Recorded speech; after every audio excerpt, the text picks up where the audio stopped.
In the last episode of Project Africa, we managed to cycle half of Egypt with the cops in our back, following us everywhere we went. It first started as a police escort, as Egyptian police are obliged to follow every foreigner outside of touristic zones, but with us, it quickly became a police chase. And we were basically outlaws on the run, despite not having done anything illegal. We got 20 cops following us today. This is getting terrible, man. Our dear friend Sharif had to leave us in the city of Asyut, and Flo, Tim and I kept on cycling south, all while dealing with even stricter police every day. It was very frustrating because we had little opportunity to interact with locals and explore this side of Egypt the way we wanted. And we cared to communicate the reality of our situation and the country. And after posting online some short videos about it, our story got picked up by various news channels. اتفق 4 أجانب برحلة طويلة لمسافة 13,000 كيلو متر بالدراجات داخل الأراضي المصرية. رافقتهم الشرطة بالسيارة. The whole purpose of Project Africa was to cycle from Cairo to Cape Town for a year to authentically explore the cultures and the reality of each country we passed through. But with the police being a huge obstacle to that, outlets decided to showcase firsthand our frustration and reasoning behind what was happening. And we even heard of an internal investigation being launched thanks to us on how the police could adopt a different strategy when dealing with tourists. And the great news is that things were about to change when cycling in Upper Egypt, as the cops got more flexible, and this new level of freedom will allow us to get into a number of crazy and unexpected adventures. I'm so intrigued. I'm so intrigued, honestly. In the land of temples, hieroglyphs, palm trees, hospitality, and camels, I discovered a new local drug and completely got hooked. And it made the whole adventure a lot juicier. Sugar cane and policemen. This is Egypt, guys. Welcome to episode 3 of Project Africa.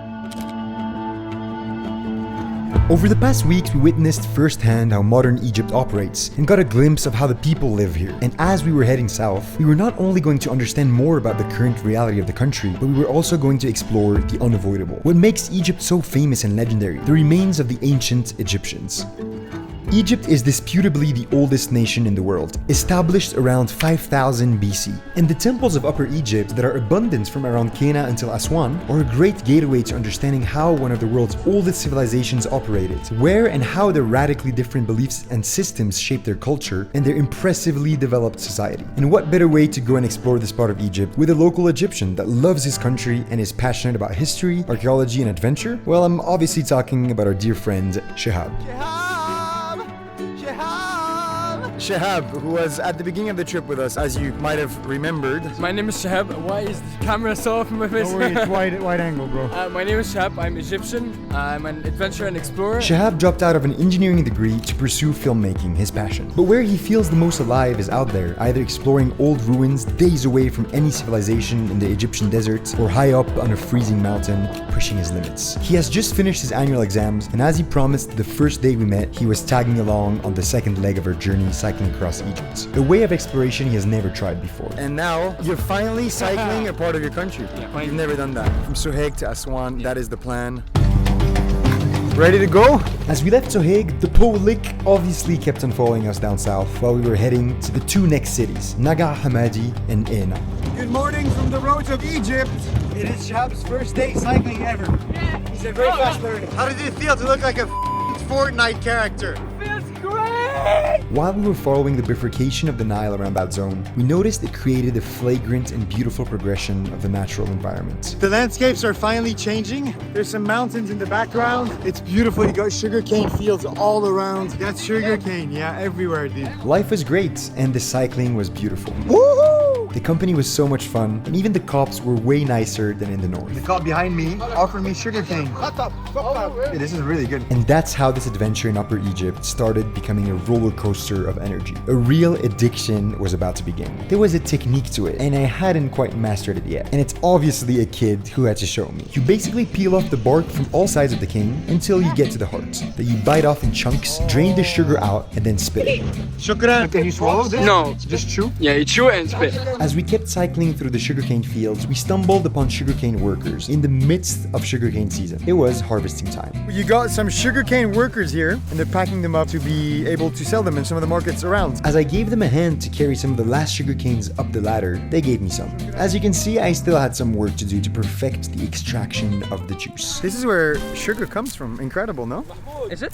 I think so, no? Sugarcane originally comes from the island of New Guinea, but was imported to Egypt in the 8th century by Arab merchants. Egyptians. And today the country heavily relies on it. Not only can white and brown sugar be made with it, but Egyptians are famous for transforming sugarcane into a sort of molasses that they call Asal Aswad, or black honey. And these men were bringing most of the fruits of their labor back to a factory that produces it. Later that night, after arriving in Nagah Hamadi, we decided to finally switch up our diet by getting some sugarcane juice. Every glass is 5 Egyptian pounds. That's 15 cents. Talk about cheap.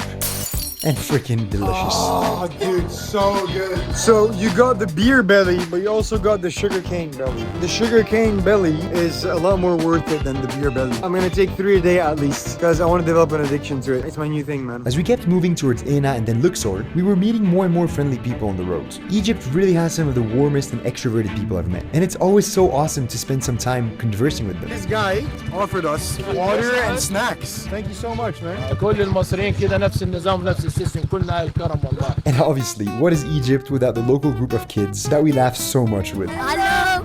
Hello! Hello!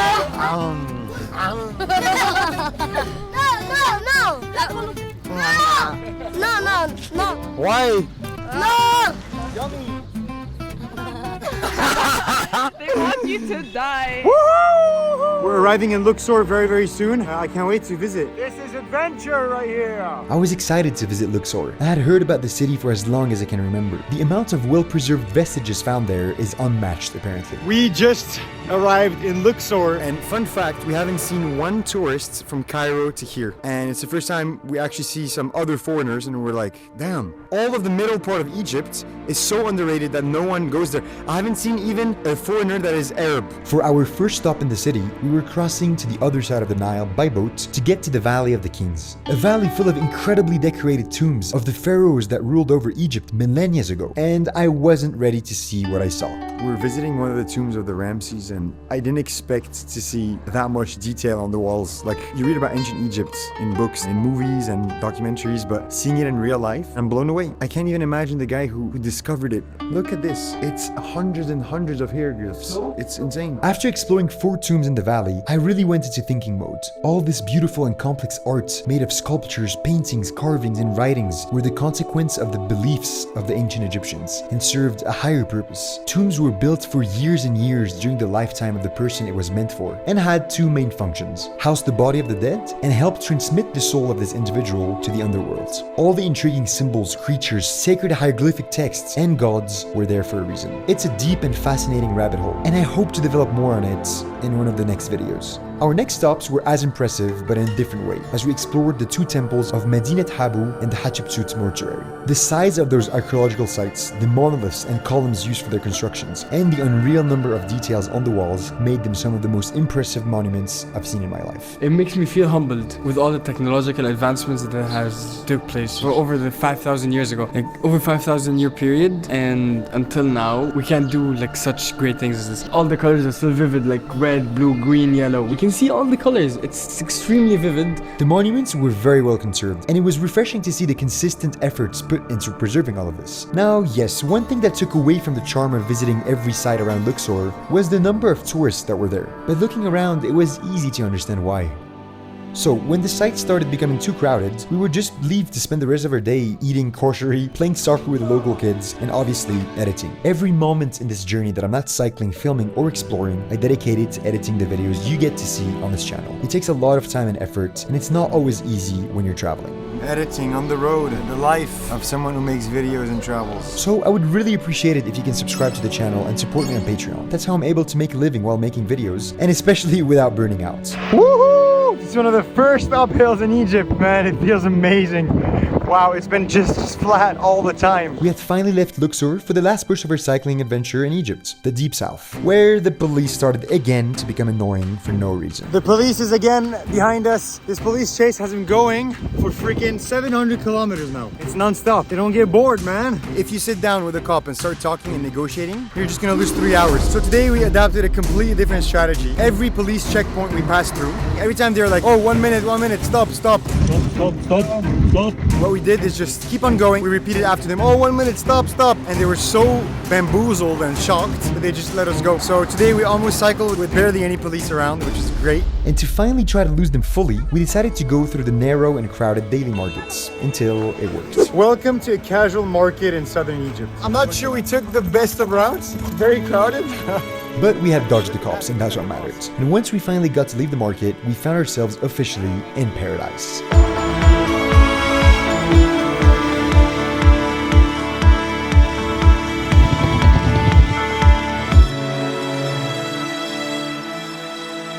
In this region of Egypt, we were seeing more sugarcane carriages than actual cars. Sugarcane season, guys! Sugarcane! The remaining of the day cycling across Egypt were fueled by sugarcane, as I would indulge on a cane every time I found one, which was every kilometer basically. I wasn't experiencing any sugar spikes because I was always high and I couldn't stop. Are you having sugarcane again? I think you're addicted. You need to stop. Let's go. We have to go. Rob, you only have 4 today. You need to stop, man. It's getting out of hand. It's getting out of hand. No, this You is really in my need to hand. stop. This is in my hand. This is what addiction looks like. And I wish it was just the canes. All over you had sugarcane shops, which is basically an entire room with one machine in it that has one sole purpose only: crush sugarcane and transform it into juice.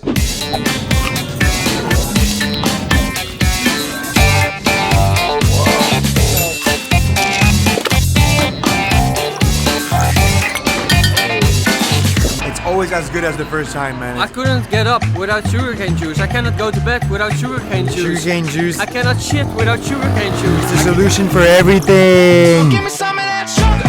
Hey, better make it sweet. Give me some of that good old fashioned stuff. Now you on my feet. Look at cool and your body. That's all I need. All I need. All I need. Everyone was on it. The youth, the adults, the ancient Egyptians, and yes, even the cops were obsessed with it. They were the ones dealing the drug to us. It was becoming a symbiotic relationship. They would be our main supply of sugarcane if we would tag along their road trip without too much resistance. We had finally embraced them the way we should have since the beginning. Sugarcane is a miracle of nature, the fuel for Upper Egypt. Sugarcane bridges the people of the world together. Sugarcane is the only tangible solution for world peace. Sugar, sugar, sugar, sugar. Come on down, make it sweet. What the f***, man? But to be honest, we weren't exclusively fueling up on it. We needed a minimum of slow sugars, fats, and proteins to be able to cycle such distances daily. So we had a go-to meal for breakfast, lunch, and dinner, and it was the same one that locals would have too: Tamiya. And oh boy, were they good down south. After getting the fresh-ish straight out of the oven, and after adding a touch of lime to it, we would indulge. So good and so cheap. For not even $1. It's insane. And the other options were the available fruits that were found on the road stands. I love watermelon. Do you want a peanut? Here. But if I could choose between sugarcane and anything else, I would always pick the unhealthy and irrational choice. Always and forever. That obviously means a lot of peeing in a variety of places. And speaking of places, we were getting closer to Aswan. Going to Aswan, baby, that's the plan. And again, landscapes were changing, and we were taking all of it in. So magnificent. I can't believe this is in my country. I haven't seen this before. يا نلعب معكم والله أي فريق أنا معكم حبيبي والله حبيبي. It was always very special to play football with the locals, as they were always excited to play with us, but also because soccer is so universal and verbal communication isn't even needed most of the time to have a good team game. Body language was enough to do so. Playing a game with the locals, best way to integrate. And actually, the boys of Southern Egypt play really well. This is Egypt, guys. They play very good. Their soccer games are amazing. They bridge all the cultures together. As we cycled after the sunset, we were finally arriving in Kom Ombo, followed by the cops who had found us again. Truckloads of sugar cane and the police chasing us. The police is chasing us. As we arrived in the city that had no free hotels, the police told us we had one option of a place to sleep. Guess where we're sleeping tonight? Where? In the temple of Kom Ombo. In the temple? It was going to be legendary, sleeping in one of the prettiest temples in all of Egypt. No, we were not sleeping in the temple, but rather in this box in the parking lot near it. Is today the last day? Yes. Wow, today's the last day. Let's go!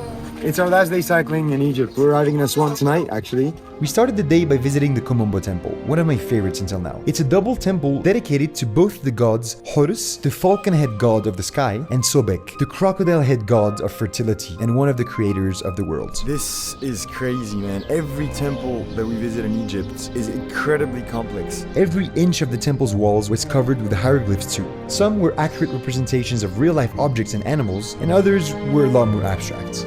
And now we're gonna see the Camel Market. Let's do this. We haven't seen a lot of camels, surprisingly. As soon as I said that, we started seeing truckloads of camels. We are arriving at the Camel Market right now. In the town of Dawar near Kom Ombo, there's a weekly camel market, and we were there on the right day to witness it, even if we were a bit early. Camels! Did you guys know that camels drink salt water and can stay in the desert for 2 months without eating anything? They're legends, dude. They're overpowered. They eat cactus, bro. They eat cactus, they drink salt water, they stay without water or food for so long, and they filter this salt from the water and use it afterwards when their body needs salt. They can carry like up to half a ton. They climb mountains. Their shit is used as fire starters. I used it. It's very flammable. بدنا نعطيه اسم. سميه انت بطريقتك عاد. عكروت. عكروت تمام. عكروت, he's a legend, bro. That's a female, I guess. عكروتة. As we kept on cycling, we had to face a couple of last obstacles, as what is an adventure without them, right? I lightly sprained my ankle, and Tim ripped his tire. Luckily, we were only 30 kilometers away from reaching our final destination, and it was such a little drawback compared to all we had already gone through since Cairo. So after a few hours of rest and reparations, we hit the road again and finally arrived in the legendary city of Aswan. We made it! We had managed to cycle across all of Egypt without the cops cutting our journey short. The mission was complete, and what a beautiful place to end this first chapter of our expedition across the whole African continent.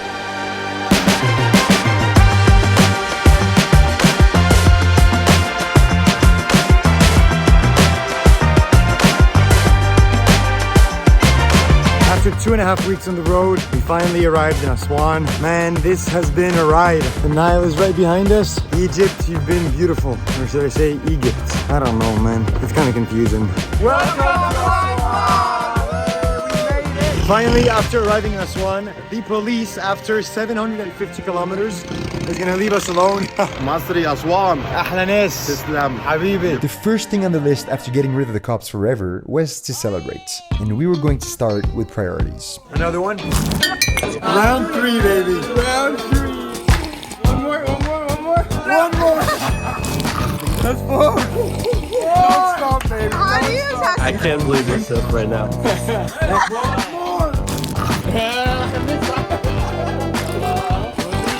Okay, the walker said that's enough. The walker said that's enough. I don't want to tell you anything more. He didn't use that. That's enough. More. I had consumed sugarcane so much that it had consumed me. I drank way too much sugarcane. I feel like I'm gonna vomit. It was finally time to stop. I needed serious rehab for a week or two before continuing cycling to Sudan. So I decided to do it on this peaceful island nearby called Haisa Island. I took some time to relax, edit, and process the crazy adventure I had just been part of. But little did I know that this same Egyptian adventure was not quite done yet. We're exploring the ruins of Bija. What a beautiful place. Bija was an island nearby Hassa and was loaded with ruins from different eras of history. We are in between the High Dam of Aswan and the Old Dam of Aswan, and we're at the location of the Old Fila Temple, and it's one of the most pretty temples of Egypt. From the top of the island, you could spot Fila Temple in all of its glory. It got moved from near Bija Island to where we're seeing it now, in one of the most impressive engineering feats of the 20th century, as the construction of the High Dam made the water rise and was damaging the temple in the 1970s. So we had to move it rock by rock to place the whole temple on the other island. In every archaeological site we go to in Egypt, we find thousands and thousands of pottery pieces on the floor, lying there casually. It's insane. Like, coming from Lebanon, I was always surprised by how many pottery items I could find, even underwater. But here in Egypt, it's on a whole other level. We tend to think that so much of Egypt's history and monuments have already been explored and understood. But visiting all those sites and witnessing so many hidden spots, we quickly realized that a lot of research is still being made. And even until very recently, we're still discovering new tombs and understanding the ways of life of ancient Egyptians and the civilizations that came after. This country has so many things that have yet to be discovered.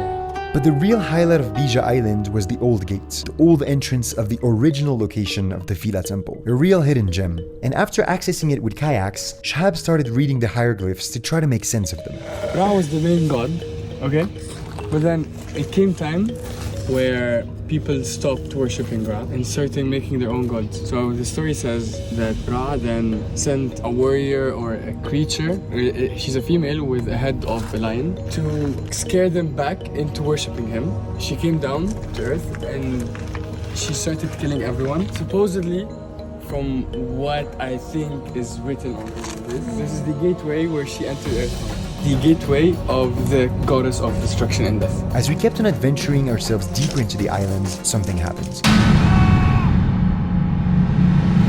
Found a hole. Rob almost fell in here. I fell here. In there. Like I was like this, my body was inside. I swear it was close, man, it was a close one. But very quickly, we noticed something strange. Here's the situation. You got some carvings that we found on the wall, and here is the pit. We have no idea what's inside. And it goes like 1.5 meters deep, but then it goes like this. So I don't know, there might be a tunnel that goes down like that. This says water. That's the only thing I read. It's used as an N sound here. Maybe it's a secret passage out of the temple that comes out at the very end. Maybe, yeah. We have no idea, but let's figure it out. We're gonna try to find a way to go down and see if there's any treasures. What was down there? An old Egyptian treasure, gold coins, more hidden hieroglyphs, a mummy, water, a secret entrance to the old temple? Well, there was one way to figure out.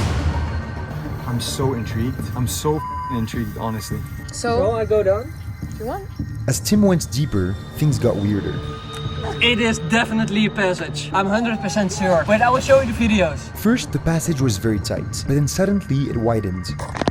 It's turning. There were a bunch of plastic bottles laying around and shiny rocks everywhere. Then the spiders started appearing. We waited impatiently until Tim came back to tell us what else he saw.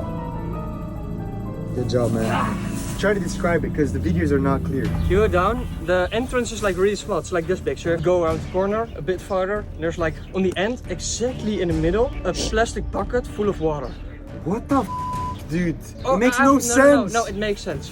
Two theories I have. First one, it's someone who has been digging here with this bucket. He saw the hieroglyphs and he thought it stands for something, so he just started digging. Second theory, some demonic shit. Shehab's blood was boiling of curiosity, so he decided to check it for himself. Until What did you see? A snake! Ah, another snake! Throw it fast! Shehab exited the hole as fast as he could. He's so lucky he He survived. almost died, dude. Yeah. It's worth it for the views, baby. If it's not fun, it's content. The secret of the pit will remain a mystery, and we will never know what is at the end of this tunnel. And to make things even more frustrating, before leaving the island, we saw hieroglyph carvings on a good dozens of other rocks. And let's not forget, these are thousands of years old. Who knows how many passages are on this island, and how many secrets it holds. But we had learned our lesson. We were not going to risk our lives for some potential treasure. Or maybe next time, I don't know, we'll see.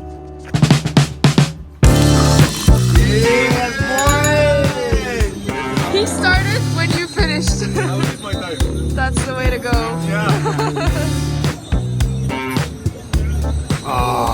Our stay in Aswan had reached its end, and we finally left Hesa Island. I felt a lot of nostalgia at this moment. I had formed a family here in Egypt, with Shehab, Tim, Flo, and Sharif up north. We spent an insane amount of unforgettable moments of laughter, goofing around, escaping the cops, meeting locals, eating great food, and living the adventure. I'll never forget this trip across Egypt. This is one of the last moments spent in Egypt, which have, bro, you're a legend, man. Thank you so much for everything, for sharing your passion, your knowledge about this country, and just, yeah, having amazing memories that we built together, you know? It's vice versa. Thank you both for being here. Egypt, thank you. This is a heart for Egypt. Heart Let's for go. Egypt. Hey! Egypt was a roller coaster of emotions, and a country I will definitely come back to as soon as I can. Its people, food, climate, landscapes, traditions, and fascinating history really won my heart. I was so happy to have been able to explore and learn the way I wanted, despite all the obstacles and unexpected drawbacks that got quite intense at some point. Speaking of unexpected drawbacks, Tim had developed a horrible infection on his knee in the last couple of days. Man down behind me. And as we reached mainland, we noticed he wasn't going to be able to keep on cycling with us to Sudan, which was a real bummer, but at least we were going to be able to meet again in Khartoum in a couple of weeks, after he rests and gets better. It was finally time to take a ferry across Lake Nasser, and then cross into Sudan. I was very excited about what was coming next.